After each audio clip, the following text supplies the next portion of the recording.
పూజకు అర్థం ఉపాసన లేక వ్రతాలు చేయటం కాదు. భయంగా త్వరగా విధి విధానాలు పూర్తి చేయటం కాదు. ఒక దేవుణ్ణి విడిచి మరో దేవుడికి చేయాలన్న తాపత్రయం ఇవేం పూజ అనిపించుకో. మనకు మన చుట్టుపక్కల భగవంతుడు కనిపించడు.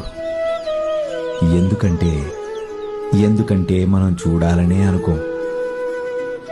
భగవంతుణ్ణి పొందడానికి మనం ఎక్కడికి వెళ్లాల్సిన అవసరం లేదు. అమ్మలో భగవంతుడున్నాడు, నాన్నలో భగవంతుడున్నాడు, పిల్లల్లో భగవంతుడున్నాడు, చివరికి మనిషి యొక్క కర్మలో కూడా భగవంతుడే ఉన్నాడు.